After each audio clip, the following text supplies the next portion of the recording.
Hello everyone, and welcome to my Royal Family official channel. I hope everyone is having a wonderful day. Before we begin, please hit the subscribe button and give this video a thumbs up. Royals begin the modern monarchy of King Charles by implementing a new social media strategy. King Charles is rumored to be working toward a more contemporary and friendly monarchy, and the royals use social media to provide a taste of their experience of the coronation. Members of the royal family provided behind-the-scenes footage of their festivities during the course of the coronation weekend, which took place from May 6 to May 8. The ceremony itself, the concert at Windsor Castle, and the big hell bout were included in cheery video montages shared on the official royal family accounts, as well as that of Prince William and Kate, Princess of Wales. Many commenters noted the tweet's more casual and personable tone, which they felt signaled a change in the royals' social media strategy. Hellos on the most recent episode of the publication's A Right Royal podcast, Emmy Griffiths, Andrea Camino, and royal editor Emily Nash spoke with Elizabeth Holmes, a New York Times best-selling author and expert on royal fashion, about the new strategy.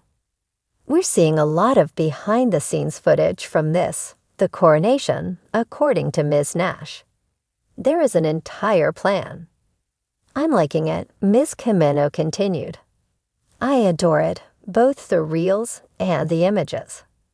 Several behind-the-scenes photos from the coronation day, including highlights from the solemn ceremony at Westminster Abbey, were released on the royal family's social media sites, which promote the work of King Charles II and Queen Camilla, as well as other prominent working royals. The Prince and Princess of Wales, who have 3 children together, Prince George, 9, Princess Charlotte, 8, and Prince Louis, 5, have also published a montage of their own. The other events of the weekend were handled by the royals using the same approach. A later video showed footage from the event, with the prince and princess describing it as a night to remember. Kate and William also posted a candid video of the prince practicing for his address the night of the coronation event on May 7.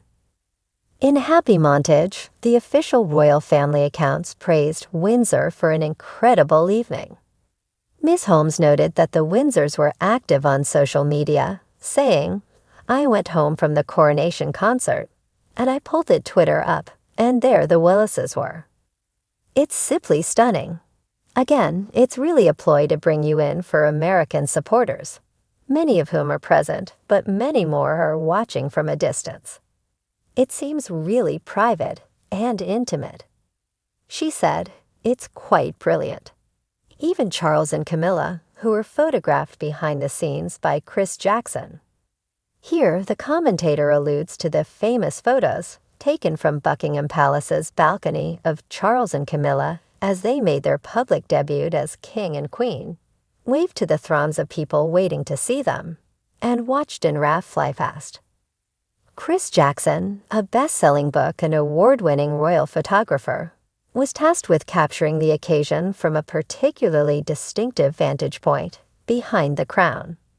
It was evidently a rare angle, the first time we've ever seen that before, so it was very special to be in that position and shoot that photo, Mr. Jackson said on BBC Breakfast on Monday. As someone once told me, it's sort of like the ultimate photobomb. I tried to avoid that, but it was really special, he continued. I think to get everything in that one frame, the crowns, the crowd, and the iconic Queen Victoria Memorial in the middle, it was really special. Reflecting on the image, Ms. Holmes said it was a very affirming visual for the monarchy. She stated, referring to the growing concerns about the role of a modern monarchy. It says it all in one picture, and you can imagine that picture in books. Express his opinions on political matters. King Charles III has supported environmental causes, although as a sovereign, he is required to maintain objectivity and refrain from expressing his personal opinions on controversial political issues. While still the heir to the throne, King Charles III expressed his opinions on a variety of political matters pertaining to the environment and architecture. But as the ruler, he will be expected to maintain his neutrality. As the Prince of Wales, Charles took up the cause of the environment, working to promote organic farming, conservation, and urban planning. The royal family is supposed to maintain their objectivity by avoiding politics and refraining from expressing their own opinions on certain topics.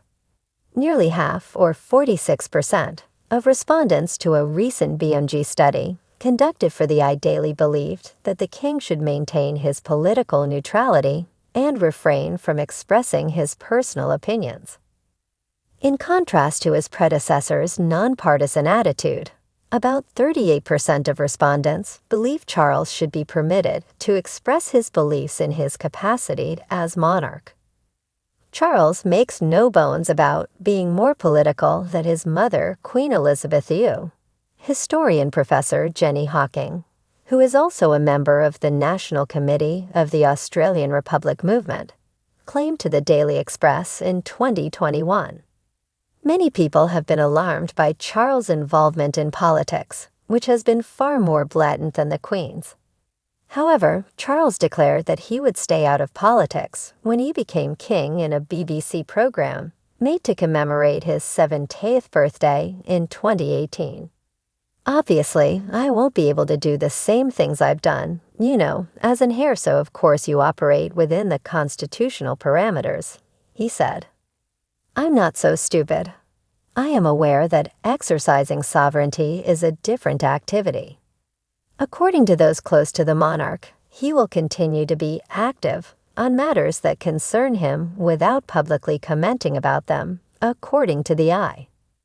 Jonathan Porritt, a former leader of the Green Party, asserted that he did not think the king would keep quiet about issues raised in his private meetings with the Prime Minister.